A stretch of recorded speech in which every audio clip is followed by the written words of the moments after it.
We're also excited to begin a new school year, as we always are. Our organization started in 1935. We've looked forward to every school year since then, and will continue to.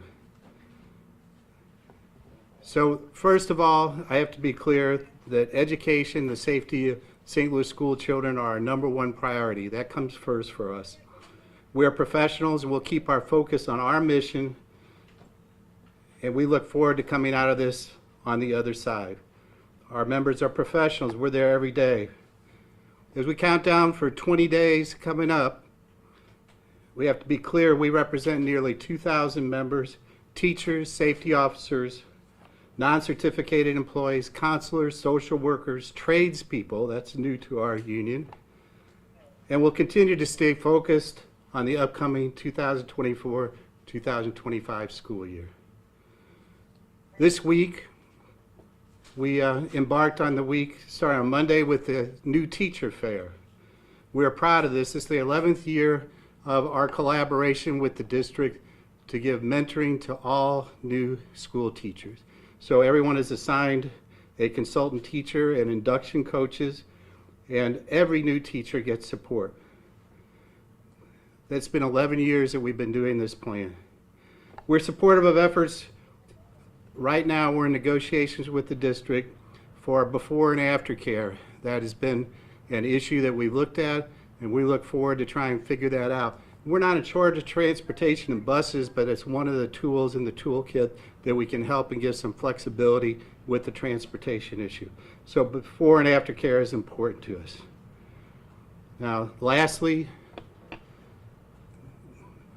we believe in the fiscal health of the district is intact right now. There's no negative impact on teacher salaries, either now or in the future.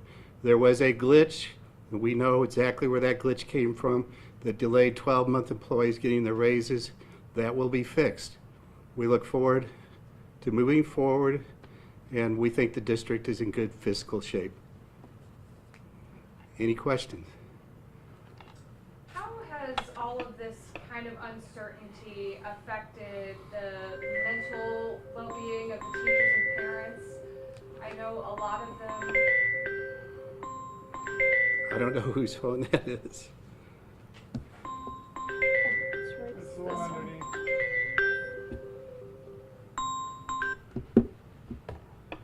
Anyway, I'm so sorry. how has all of this kind of uncertainty and, just talk about what's going on with the superintendent, how has that affected the teachers? So as a union, we understand how due process works, and everybody deserves due process in the United States of America, and Dr. Keisha, Scarlett, as well as anybody else. So there's an investigation going on, and that investigation That's the one on the bottom.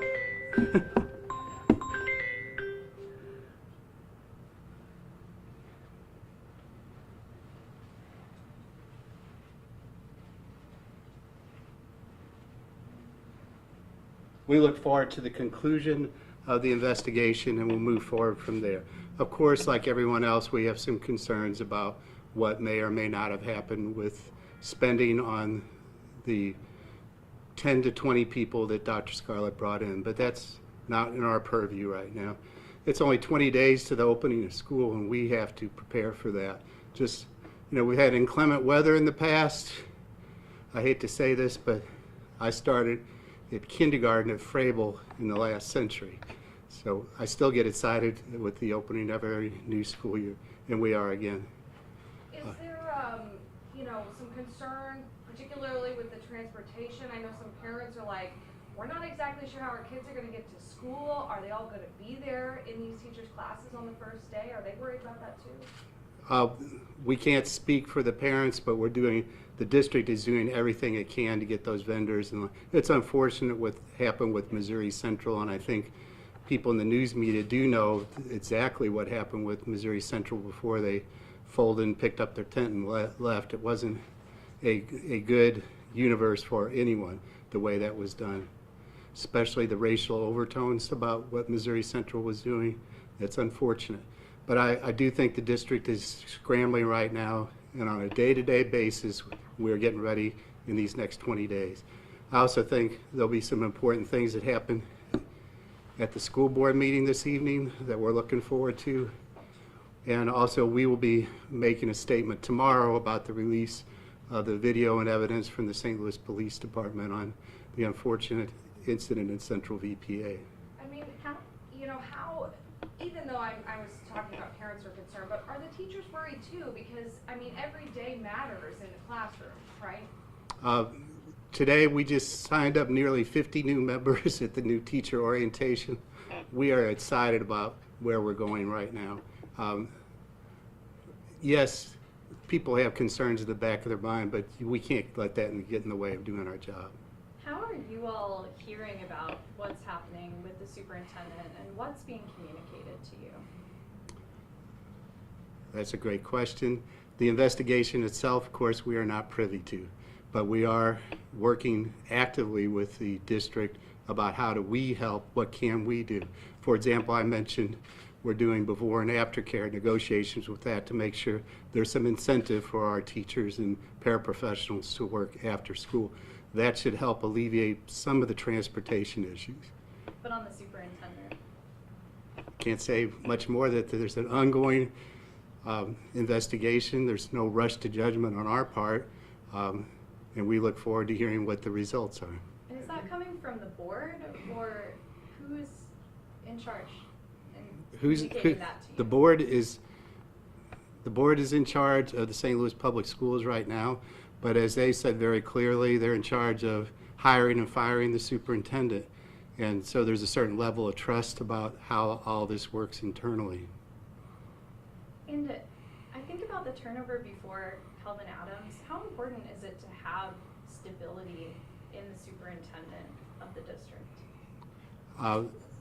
We've gone through superintendent after superintendent. One of our biggest concerns is having an elected school board. We're at the first time in recent history of having a completely elected school board with no appointees from the mayor or anyone else, or even before that we had a politically appointed SAB. It's time for us to have democracy in action and move past that and keep our elected school board. So, as long as they're doing their job, we'll be supportive of that process. Have you been informed what she was suspended for, the superintendent? And does this look like there could be criminal charges with millions of dollars unaccounted for? The investigation of the superintendent, to the best of what we know about it, is mostly about those fiscal issues and about recent hires and expenditures. And the fiscal issues, do you mean that overall budget deficit and kind of the change from We surplus to don't deficit? concur that there's a budget deficit at this time. There's a rainy day fund with a significant amount of money in it. That's what I want to reassure our members, that there is no big crisis with the budget. But that deficit was talked about at a board meeting, right? That is publicly discussed, that is a From deficit. year to year, the budget is either up or down. And there was also talk of a possible a look at taxes. Let me be clear about this. St. Louis County Special School District, the expenditure per pupil is $100,000 per pupil. St. Louis Public Schools, it's $18,000 per pupil. We have no matching funds to that for our special needs students, which includes trade and tech schools. That's one of the things we might want to look at. Another thing we might want to look at, we released this earlier in the year. I think maybe some of you were acquainted with it and covered it at the time. But tax abatements cost St. Louis area schools $260 million in the last 6 years. TIFs and tax abatements would cure most of these issues. One of the things we'd like the mayor to look at, we actually consider that the city schools loan the city of St. Louis this $160 million. Maybe the RAM settlement money could be a down payment in paying that back. But there's a report from goodjobsfirst.org that details that. If you want to really look at fiscal issues, that's one of the things to bring into the conversation. And there's some some controversy over the hiring of a recent communications professional, and something that stood out to me was the super high salary compared to teacher salaries. Is that something that stood out to you as well? And what are you thinking about when it comes to administrator pay versus the pay for people who are in the classrooms doing the work? Frankly, in answering your question, me personally, it certainly got my attention when they hired the person possibly to be the communications director at her social media post. It just brought me concern. Not about salary, but qualifications. But that's not up to me. They do the hiring and firing. How are you calming your members as far as what's going on with the district right now? We, of course, have gotten texts and emails and messages from our folks, including today. They have some concerns, but you know what? There's a high level of trust with their union. We are straight shooters. What do you want to see in these next couple weeks? What do you think is important from leadership to keep everyone feeling okay Well, about the start of the school year? We certainly hope that everything that can be done is being done in terms of the transportation. It's an issue. I think they have 19 vendors now that they've put together and patching it up. Certainly I lay that at the feet of Missouri Central, but we have to move on and do the best we can. We look forward to finding those ways that we can help. Like I mentioned, before and after care. We also do this St. Louis plan where we mentor every new teacher. Those kind of tools help retain and recruit new people to the profession. And as we face what we're going to talk about tomorrow, we represent the safety officers and the tradespeople. So they're both involved. I was the treasurer for Proposition S. Those funds are largely being used for health and safety of the students and employees of the district. And those are our members who are doing that. So if people are quibbling about having raises for those very people, the safety officers and the trade people, I think that's a mistaken argument to make. Some education advocates are worried that if things continue down this path, that it really could affect the teachers in the classroom and maybe not want them, maybe not make them want to stay. Is that something you guys are worried about too? We have heard some so-called education advocates who actually have little experience in education, and they get a lot of media coverage disrupting school board meetings and complaining about budgets and things. I saw one in the news today. They have a right to their opinion, but they are not really representing anybody. Which organization are you talking about? Bridge to Hope is one of them. We Power, Opportunity Trust, the City Fund. Do you think the mayor's office should step in and assist the district? I need new tie rods on my car.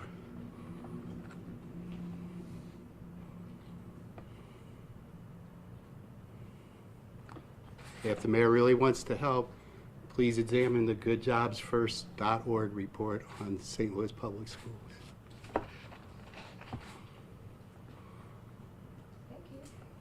Thank you. You said you're spelling your first and last name? BYRONCLEMENS. And your official title? Spokesperson for the local. And anyone who wants to contact me about tomorrow, please feel free.